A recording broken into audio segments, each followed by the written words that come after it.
Ton ventre ne te ment pas, mais il ne réagit peut-être pas à ce que tu manges. Tu manges sainement, tu as supprimé le gluten, le sucre, les produits laitiers, et pourtant, il continue de gonfler. Alors tu cherches encore l'aliment que ton corps ne tolère pas. Sauf que parfois, le problème n'est pas dans ton assiette. Et je le sais parce qu'à une période, j'ai fini par presque ne manger que du riz, du poulet et des courgettes. Et malgré ça, il n'y a rien qui changeait. J'avais le ventre plat le matin, gonflé le soir, des ballonnements qui revenaient après chaque repas et une digestion qui empirait exactement dans les périodes où j'étais le plus stressée.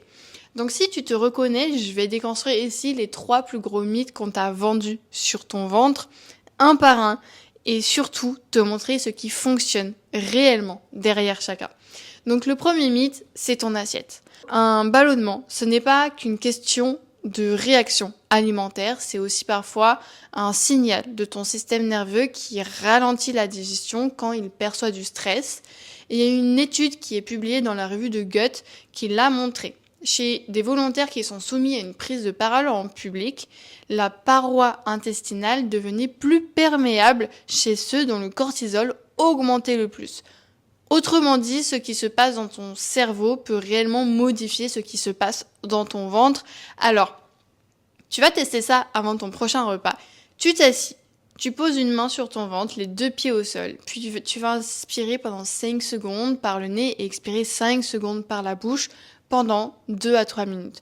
Et le signe que ton corps commence à ralentir, c'est ta mâchoire qui commence à se relâcher, les épaules qui redescendent et ta salive qui revient. Le piège le plus fréquent ici, c'est de le faire en mangeant ou d'attendre un résultat spectaculaire dès le premier essai. Et je te préviens, le deuxième mythe, c'est aussi celui que j'ai mis le plus de temps à lâcher moi-même parce qu'il semble mais tellement logique. Donc le numéro 2, c'est il faut éliminer un aliment de plus. Tu vérifies 3 fois la liste des ingrédients avant d'acheter cet aliment-là. Tu te demandes systématiquement comment chaque plat est préparé, même chez tes propres amis ou ta famille. Et en fait, éliminer un aliment de plus, ça te rassure sur le moment, sauf que 2 semaines plus tard, ton ventre, il regonfle et tu cherches déjà le prochain coupable. Et parfois, ce n'est pas seulement plus de rigueur qu'il te faut. Ça devient ce qu'on appelle en psychologie un comportement de sécurité. C'est un rituel de contrôle qui soulage immédiatement, mais qui empêche finalement ton cerveau de vérifier si le danger redouté est réellement présent. Et je suis passée exactement par là. Plus j'éliminais, plus je resserrais le contrôle et plus chaque repas devenait une menace potentielle pour mon corps. Alors voici ce que je te propose. Tu choisis là cette semaine un repas que tu évites surtout par peur, mais qui ne contient aucun aliment auquel tu es allergique, intolérante ou médicalement obligé de renoncer. Avant de manger, tu notes ce que toi tu redoutes. Puis après le repas, tu notes ce qui s'est réellement produit sans interpréter immédiatement chaque sensation comme une preuve. Le signal que ça fonctionne, ce n'est pas forcément de ne jamais gonfler, c'est de commencer à avoir un écart entre ce que tu anticipais et ce qui s'est réellement passé. Le piège, c'est vraiment de choisir un repas qui est déjà considéré comme parfaitement sûr. Dans ce cas, tu remets aucune peur à l'épreuve, Et si ton ventre gonfle malgré tout, ne conclue pas immédiatement que cet aliment-là, c'est le problème, Parce qu'il reste un troisième mythe, et c'est celui qu'on te sert souvent comme explication de dernier recours. C'est juste ta flore ou tes hormones.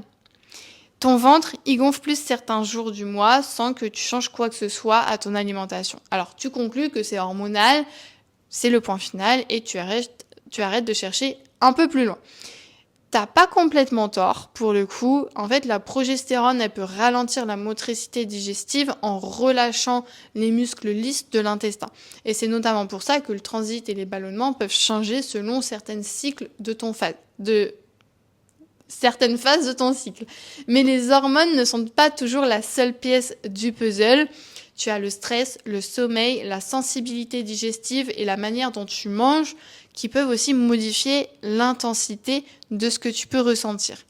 Et en fait, 2 femmes qui traversent la même phase de leur cycle ne vivront donc pas forcément les mêmes symptômes. Moi, on m'a proposé la pilule des probiotiques et du magnésium. mais personne ne m'a demandé dans quel état était mon corps et à chaque repas finalement, ni pourquoi mon système y restait autant en alerte. Alors teste le repas de 20 minutes sans téléphone en posant réellement la fourchette entre les bouchées et à la 10e minute, demande-toi simplement: est-ce que je commence à sentir un vrai signal de satiété là? Et le signe que ça fonctionne, ce n'est pas de terminer parfaitement calme ou avec un ventre parfaitement plat, ok? C'est de commencer à percevoir ce signal avant la fin de ton assiette plutôt qu'une fois que tu as trop mangé. Et le piège, c'est de te dire que tu manges lentement en conservant exactement le rythme habituel. Mais en vrai, poser sa fourchette, ce n'est pas symbolique. Tu vois, c'est ce geste précis qui vient interrompre l'automatisme que tu as depuis des années. Et une fois ces 3 pratiques qui sont en mouvement, l'alimentation peut enfin redevenir un soutien plutôt qu'une succession d'interdictions.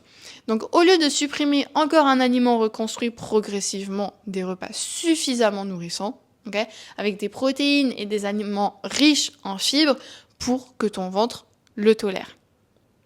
Et pense en semaine, ok? Ne pense pas en jours. Ton système digestif et ton système nerveux ne changent pas en un week-end. Ça, on le sait, d'accord? Donc, ici, on a déconstruit 3 mythes.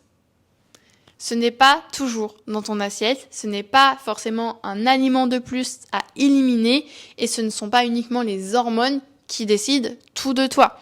Dans chacun de ces 3 mythes, ton système nerveux, il était là en arrière-plan. Et c'est exactement pour ça que dans The Quiet Body, on ne commence pas par te donner une nouvelle liste d'aliments à supprimer.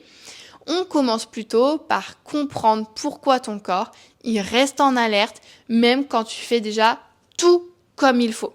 Okay? Donc si tu t'es reconnu dans un ou plusieurs de ces mythes-là, viens simplement m'écrire TQB en message privé sur Instagram et finalement on regardera ensemble ce que ton corps il essaie de te signaler et aussi si The Quiet Body peut réellement correspondre à ce dont tu as besoin aujourd'hui. Donc nous on se retrouve dimanche prochain ici et rappelle-toi, ton corps n'est pas ton ennemi, il porte simplement parfois ce que tu n'as pas encore réussi à nommer.